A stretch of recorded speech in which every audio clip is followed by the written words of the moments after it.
Okey, Assalamualaikum dan salam sejahtera kelas. Okey, untuk kelas hari ni, cuba tengok gambar yang ada dekat skrin ni. Okey, ada gambar kura-kura kan. Okey, kura-kura ni ada bawah air. Tapi macam mana boleh ada imej kura-kura dekat permukaan air tu? Daripada sudut pandangan kita ni, kita boleh nampak ada imej kura-kura dekat permukaan air. Jadi, apa yang berlaku dalam gambar ni? Okey, ada siapa-siapa tahu? Okey, betul. Okey, fenomena yang berlaku adalah fenomena pantulan dalam penuh. Jadi, apa tu pantulan dalam penuh? Pantulan dalam penuh berlaku apabila cahaya merambat dari medium berketumpatan tinggi ke medium berketumpatan rendah. Contoh dalam gambar ni, medium berketumpatan tinggi adalah kaca. Berketumpatan rendah adalah udara. Cahaya merambat daripada medium berketumpatan tinggi iaitu kaca ke medium berketumpatan rendah iaitu udara. Tapi untuk berlakunya fenomena pantulan dalam penuh ni, sudut memainkan peranan. Kenapa saya cakap macam tu? Okey. Akan ada 3 situasi. Satu situasi saja yang akan berlakunya pantulan dalam penuh. Situasi yang pertama, sudut tuju I lebih kurang daripada sudut genting. Okey, benda ni apabila berlaku situasi ni, sudut tuju akan sinar akan dibias menjauhi garis normal. Okey, akan ada sinar pantulan yang akan berlaku tapi lemah. Jadi yang ni bila sudut tuju kurang daripada sudut genting, sinar terbias keluar. Okey, faham? Okey, yang ni senang je.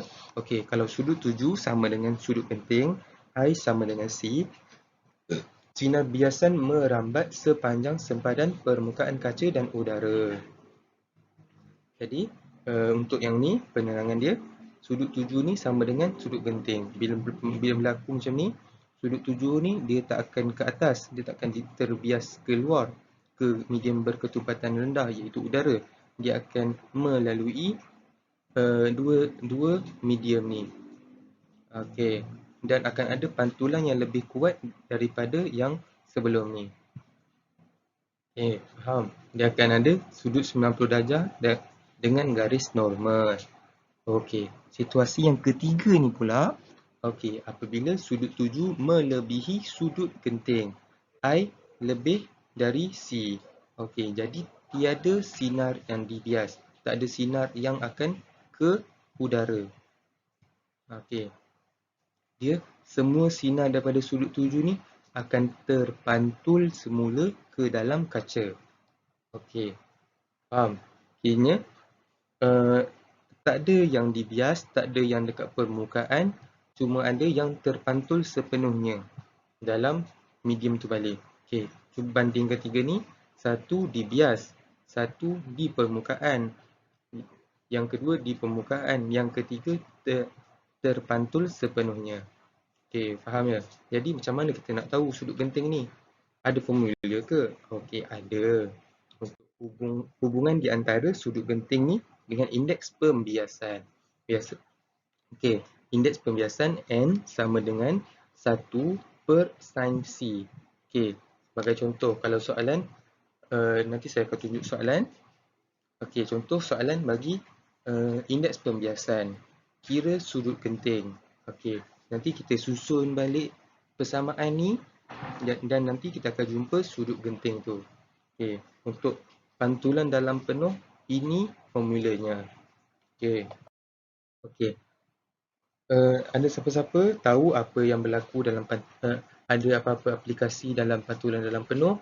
Okey, yang pertama, periskop berprisma. Kalau tengok cerita-cerita yang macam Navy duduk dalam laut, lepas tu duduk dalam kapal selam, lepas tu dia nak tengok apa yang berlaku kat atas, dia akan naik macam batang macam tu, lepas tu dia akan tengok dari bawah. Okey, itulah periskop berprisma.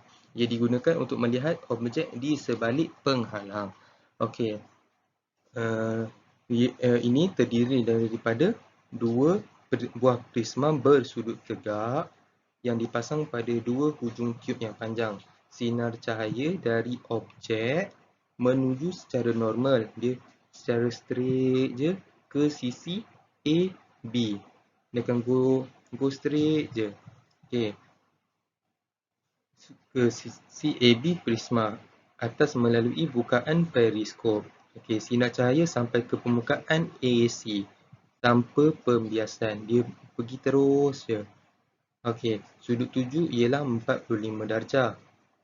Sudut tuju 45 darjah. Okey, dan lebih besar dari sudut genting prisma iaitu 42 darjah. Jadi, apa jadi kalau sudut tuju lebih besar daripada sudut genting?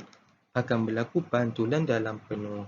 Jadi, pantulan dalam penuh berlaku di sisi AC dan cahaya terpantul ke bawah. Okey, faham ya? Ke bawah. Okey.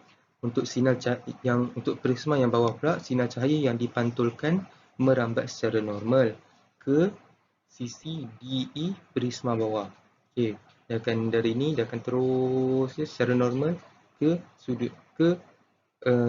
sisi DE prisma yang bawah. Okey, sekali lagi sinar cahaya mengalami pantulan dalam penuh.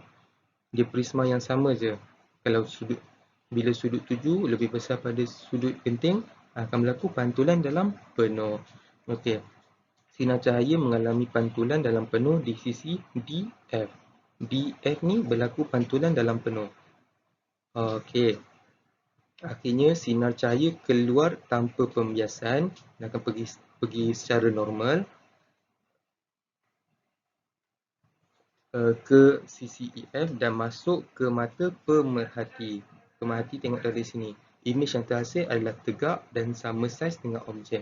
Artinya objek dari sini pantulan dalam penuh berlaku, dibias secara normal. Lepas tu pantulan dalam penuh berlaku, dia dibias secara normal dan terus ke mata pemerhati.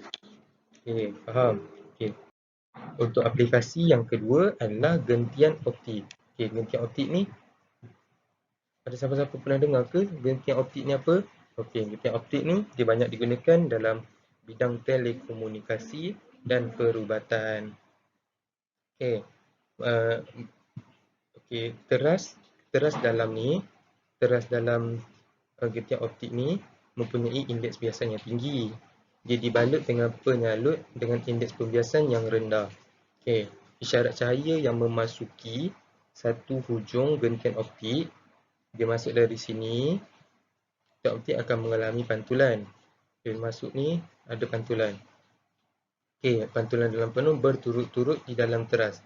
Dia macam bila dia masuk dia akan kenakan teras berketumpatan tinggi, penyalut berketumpatan rendah. Jadi, apa berlaku? Pantulan dalam penuh. Bila sinar masuk, pantulan dalam penuh. Pantulan dalam penuh. Pantulan dalam penuh. Dia akan jadi multiple time. Ada banyak kali akan berlaku pantulan dalam penuh. Okey, dengan ini maklumat dapat dihantar dengan pantas dan bebas daripada gangguan isyarat elektrik.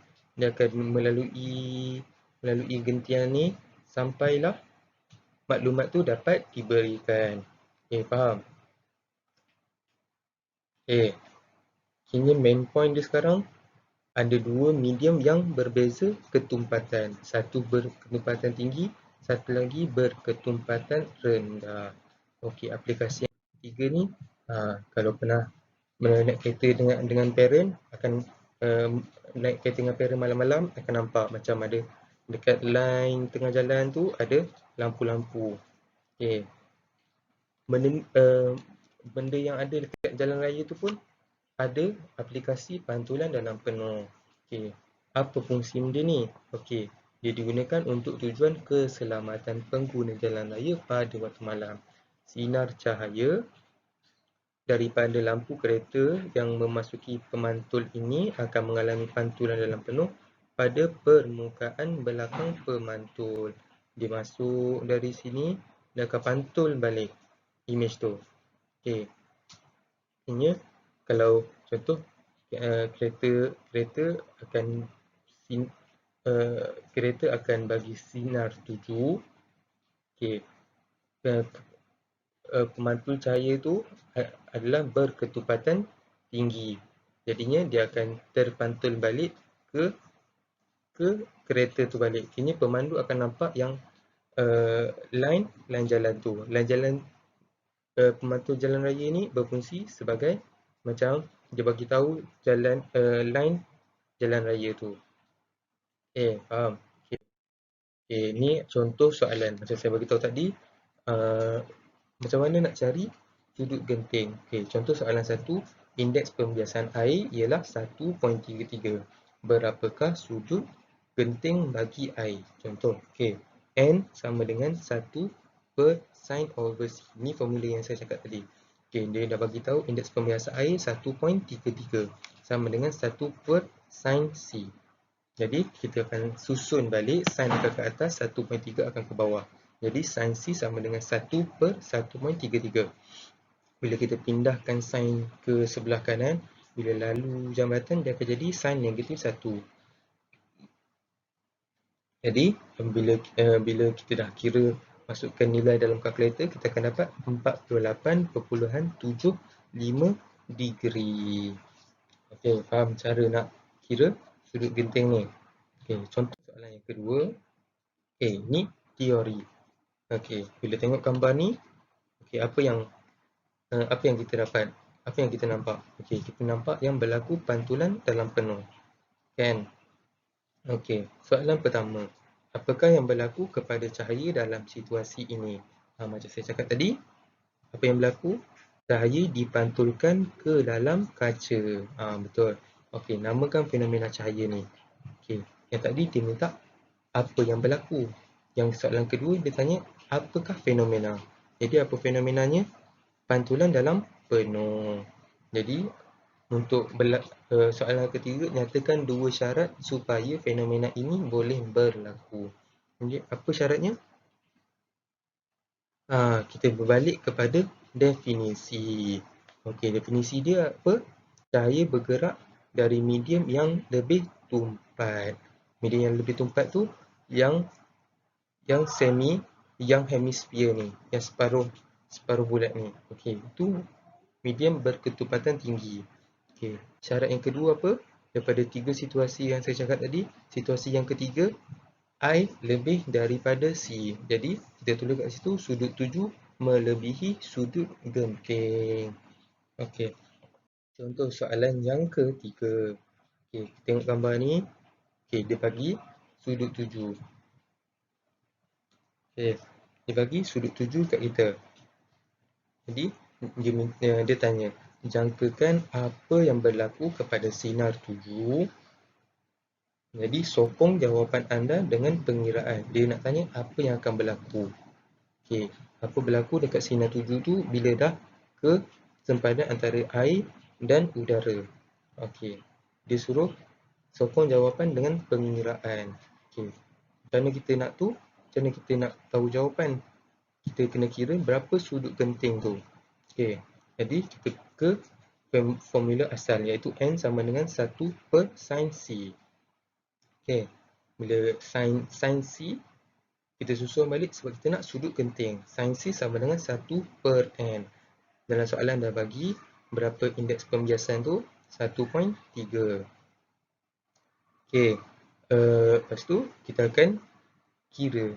Lepas tu kita akan sin tu akan rentas jambatan jadi sin negatif 1. Lepas tu kita akan dapat sudut gentingnya adalah 50 darjah.